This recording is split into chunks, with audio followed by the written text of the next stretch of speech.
back. Okay.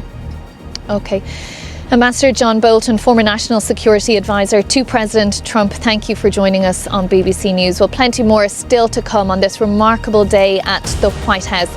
Do stay with us here on BBC News.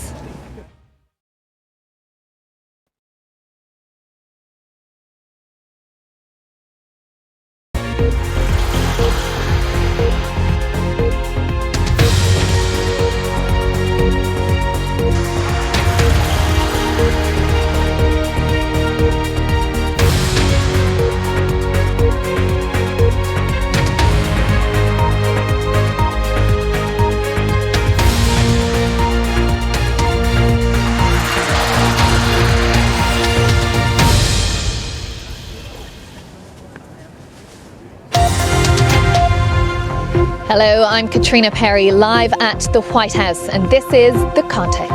You don't have the cards right now. With us, you start having cards. But right now, you don't. You're playing cards. You're playing cards. You're gambling with the lives of millions of people. You're gambling with World War III. Mr. President, with respect, I think it's disrespectful for you to come into the Oval Office and try to litigate this in front of the American media. Right now, you guys are going around and forcing conscripts to the front lines because you have manpower problems. You should be thanking the President for trying to bring an end to this conflict. It is no understatement to say that this was, for Mr. Zelensky coming here today, the most critical diplomatic and political moment. And as of now, there is still nothing going the other way for Ukraine in terms of security guarantees. An American guarantee of military assistance if war was to break out again.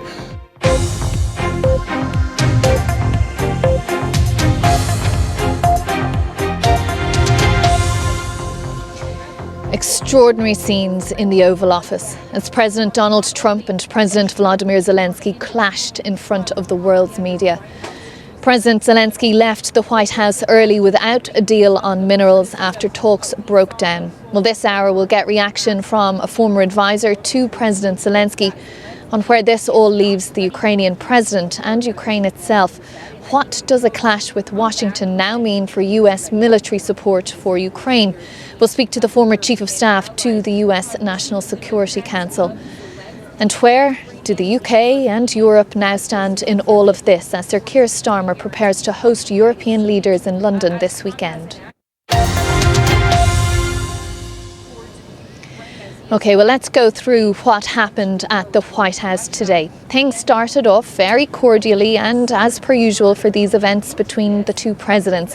But during the reporters' questions, tensions ran high, voices were raised, and an angry President Trump warned President Volodymyr Zelensky that he was gambling with World War III. Indeed. Brenda Boozman, as always, thank you very much for joining us with those insights. Lots more to bring you here live from the White House. Do stay with us. Around the world and across the UK, this is BBC News.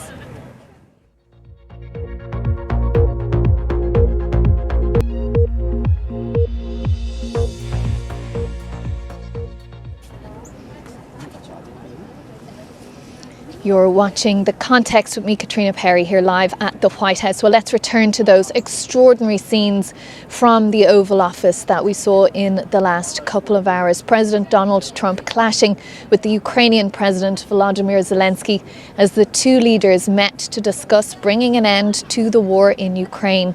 The meeting ended with an early departure by the Ukrainian president and crucially without the signing of that much anticipated agreement on Ukrainian minerals.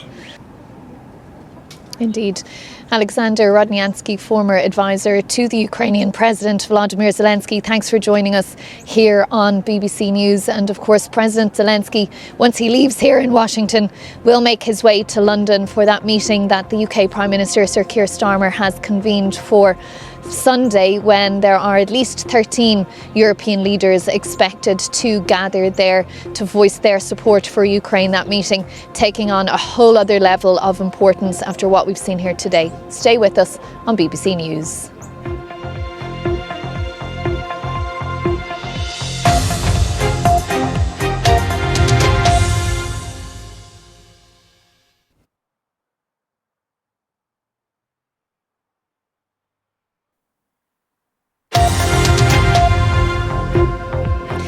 Hello, I'm Caitriona Perry, live at the White House. You're watching The Context.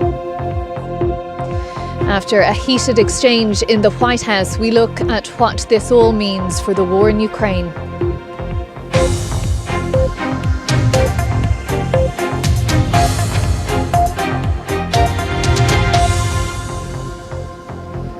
Well, let's get more on our top story, the only story in this town today anyway. President Donald Trump and President Volodymyr Zelensky have clashed in an extraordinary exchange at the White House. Let's just take a moment and revisit some of that back and forth. OK, Maria Zolkina, thank you very much for joining us here on BBC News.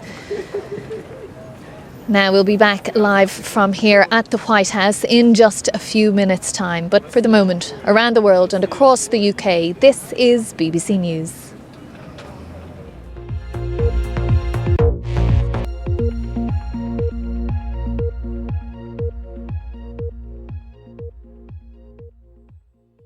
Hello, I'm Lucy Gray here in the studio in London. We're going to cross back to Washington shortly, but we're going to turn our attention for a moment to Rome now, where Pope Francis experienced a breathing crisis earlier today, but is now said to be responding well to treatment.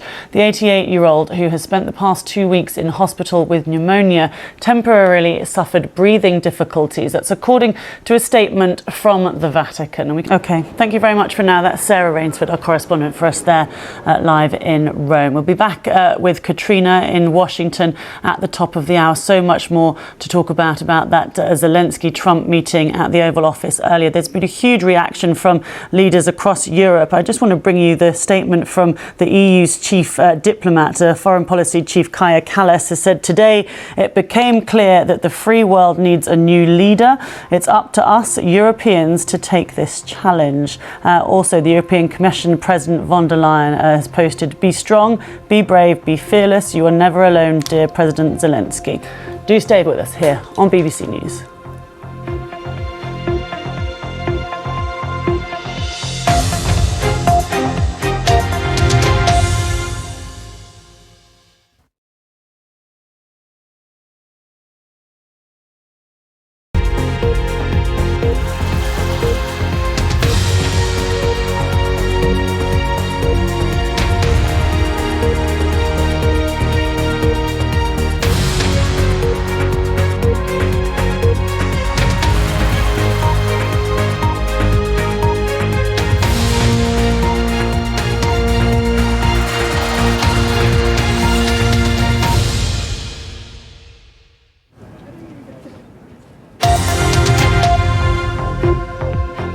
Hello, welcome to The Context with me, Caitriona Perry, coming to you live outside the White House here in Washington, where this hour we'll be focusing on what's happened today, those seismic events. You don't have the cards right now. With us, you start having cards. Right now, you don't. You're playing cards. You're playing cards. You're gambling with the lives of millions of people. You're gambling with World War III. Mr. President, with respect, I think it's disrespectful for you to come into the Oval Office and try to litigate this in front of the American media. Right now, you guys are going around and forcing conscripts to the front lines because you have manpower problems. You should be thanking the president for trying to bring it into this conflict. It is no understatement to say that this was, for Mr. Zelensky coming here today, the most critical diplomatic and political moment. And as of now, there is still nothing going the other way for Ukraine in terms of security guarantees. An American guarantee of military assistance if war was to break out again. In terms of the communication style itself, that has a direct effect as well. It has an effect on morale in Ukraine, on what our troops see and believe. Joining me tonight on the panel, Jonah Blank, senior political scientist at Rand Corporation and a former advisor to the Biden administration, and Joe Moreno, former Republican Party strategist.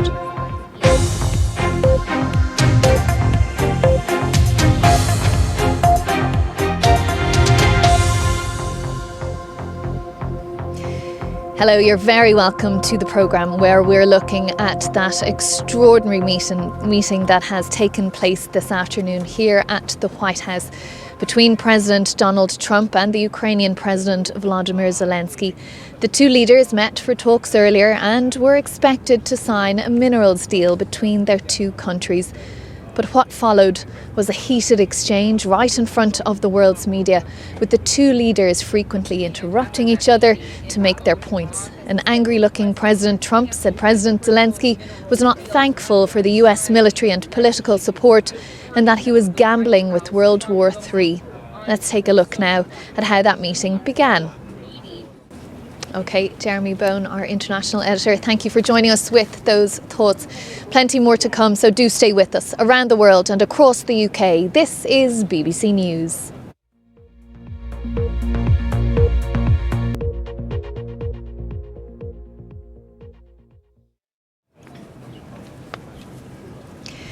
Welcome back. You are still here with us here on BBC News. The context, we're discussing further those extraordinary scenes from the Oval Office that we've seen just a few hours ago. President Trump clashing with the Ukrainian President Volodymyr Zelensky as the two leaders met, supposedly initially to be discussing bringing an end to this war in Ukraine, seeking agreement, signing a deal, and that big ask from President Zelensky looking for security guarantees that President Trump was not prepared to give. Now, just before the break there, we were speaking to Joel Rubin, former US Department of State's chief liaison to the US House of Representatives in the Obama administration. Joel, still with us. Happy to join our panel of Jonah Blank, senior political scientist at RAND Corp and a former advisor in the Biden administration, and Joe Moreno, a former Republican Party strategist. Joel, just to go to you first on those points that Jeremy was making there about what happens now between the US and Ukraine. How can they move on from here? Just stepping back here for a moment. This is about countries. Just briefly, Joel, we're almost out of time. This is not about human beings alone. And I think Donald Trump, he needs to pull back and recognize there are major stakes at play for the United States. And if he walks away from this, we are going to be in a world of hurt. OK, well, lots more to talk about. We've got to take a break there. Joel Rubin, thanks for being with us. Our panel are staying with us. Please stay with us too.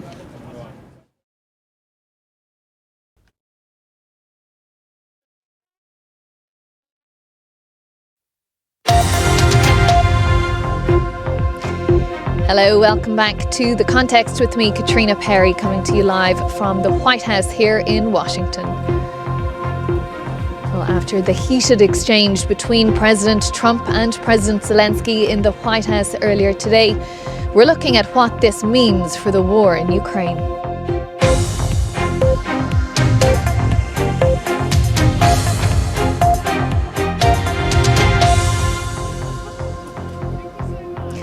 You're very welcome here to the White House in Washington, D.C., and we're discussing those extraordinary scenes from the Oval Office that we saw just a few hours ago. President Donald Trump clashing with the Ukrainian President Volodymyr Zelensky as the two leaders met to discuss bringing an end to the war in Ukraine. OK, we're just slightly losing the line to you there, Hannah, but thank you so much for being with us here. Dr. Hannah Shellis, Director of Security Programmes at the Foreign Policy Council, Ukraine Prism, and Editor-in-Chief at Ukraine Analytica. Thanks for being with us. Jonah and Joe, do stay with us. We'll be back in a moment for more discussion around the world and across the UK. This is BBC News.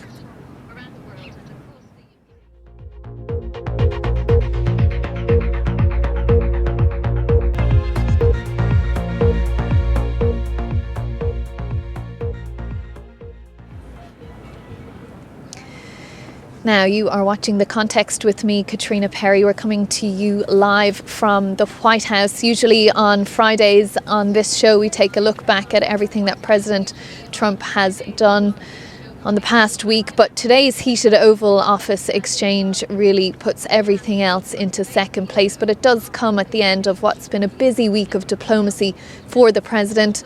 Both the French President Emmanuel Macron and the UK Prime Minister Sir Keir Starmer visited the White House this week, of course, to discuss the potential for a peace deal between Ukraine and Russia.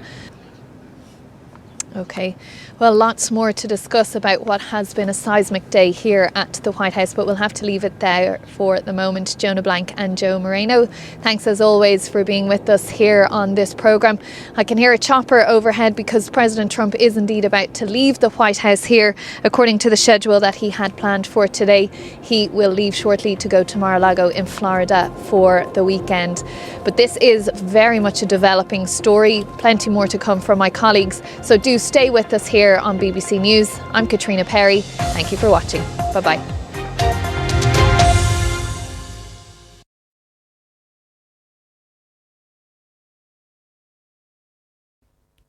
Hello there, good evening. It's been glorious today for many parts